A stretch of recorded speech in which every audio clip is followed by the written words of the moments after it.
એશિયાના સૌથી જૂના અખબાર મુંબઈ સમાચારના ડિજિટલ પ્લેટફોર્મ પરથી હું ચાંદની આપનું સ્વાગત કરું છું. ચાલો જોઈએ આજના મુખ્ય સમાચાર. ગુજરાત વિધાનસભાનું આજથી બજેટ સત્ર. પ્રથમ દિવસે રાજ્યપાલના સંબોધન અને શોક પ્રસ્તાવ બાદ ગૃહનું કામકાજ રહેશે મુલતવી. 28મી માર્ચ સુધી ચાલનારા સત્રમાં મેડિકલ તેમજ જીએસટી સહિત 4 મહત્વના વિધેયકો થશે રજૂ. મહારાષ્ટ્રના નાગપુરમાં છત્રપતિ શિવાજી મહારાજની 395મી જન્મજયંતિની ઉજવણી માર્ગ પર ઢોલ નગાડા વગાડીને કરવામાં આવી. મોટી સંખ્યામાં લોકો ઉજવણીમાં જોડાયા. કેન્દ્રીય મંત્રી અમિત શાહે કેન્દ્ર શાસિત પ્રદેશમાં 3 નવા ફોજદારી કાયદાના અમલીકરણ અંગે નવી દિલ્હીમાં જમ્મુ અને કાશ્મીરના ઉપરાજ્યપાલ અને મુખ્યમંત્રી ઓમર અબ્દુલ્લા સાથે સમીક્ષા બેઠક યોજી. અમિત શાહે 25 એપ્રિલ સુધીમાં જમ્મુ કાશ્મીરમાં 3 કાયદાઓને અમલ કરવા કહ્યું. યુકેના પૂર્વ પ્રધાનમંત્રી ઋષિ સુનક અને તેમના પરિવારે નવી દિલ્હી ખાતે પ્રધાનમંત્રી નરેન્દ્ર મોદી સાથે કરી મુલાકાત. પીએમ મોદીએ મુલાકાતની તસવીરો સોશિયલ મીડિયાના પ્લેટફોર્મ એક્સ પર કરી પોસ્ટ. પીએમએ કહ્યું, ઋષિ સુનક ભારતના મહાન મિત્ર છે અને તેઓ ભારત અને યુકેના સંબંધોને વધુ મજબૂત બનાવવા માટે ઉત્સાહી છે. દેશના 26મા મુખ્ય ચૂંટણી કમિશનર તરીકે જ્ઞાનેશ કુમારે સંભાળ્યો આજથી કાર્યભાર. નિર્વાચન સદન ખાતે સંભાળ્યો કાર્યભાર.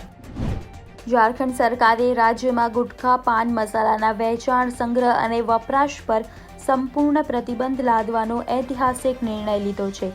આ નિર્ણયની જાહેરાત કરતા રાજ્યના આરોગ્ય મંત્રી ડોક્ટર ઇરફાન અંસારીએ જણાવ્યું હતું કે મુખ્યમંત્રી હેમંત સોરેનના સ્વાસ્થ્ય ઝારખંડના સ્વપ્નને સાકાર કરવા માટે આ કડક પગલું લેવામાં આવ્યું છે. આ પ્રતિબંધ માત્ર એક નિયમ નથી, પણ ઝારખંડના યુવાનોને વ્યસનના ચુંગાલમાંથી બચાવવા માટેની એક ક્રાંતિકારી પહેલ છે. ડોનાલ્ડ ટ્રમ્પે ભારતમાં મતદારોને પ્રભાવિત કરવા માટે $21 મિલિયન અમેરિકન ભંડોળને રોક્યું.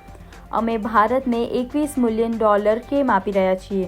તેમની પાસે ઘણા પૈસા છે. તે વિશ્વના સૌથી વધુ ટેક્સ વસૂલતા દેશોમાં સામેલ છે. તેમના ટેરિફ પણ ખૂબ ઊંચા છે. મને ભારત પ્રત્યે ખૂબ માન છે, પણ મતદાન માટે $21 મિલિયન શા માટે ચૂકવવા?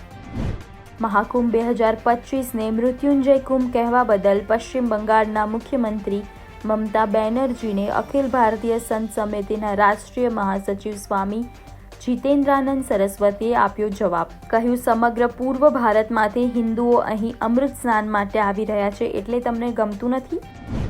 શાહરૂખ ખાનના ઘર મન્નતમાં ઘૂસનારા ગુજરાતમાંથી પકડાયા.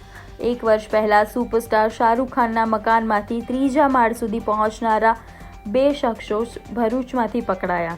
ભરૂચમાં નિવૃત્ત જવાનના ઘરમાં પણ કર્યો હાથ ફેરો.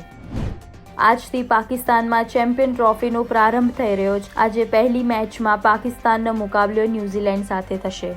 તો આ હતા આજના મુખ્ય સમાચાર. આવા જ બીજા માહિતીસભર વિડીયોઝ માટે જોડાયેલા રહો મુંબઈ સમાચારના ડિજિટલ પ્લેટફોર્મ સાથે.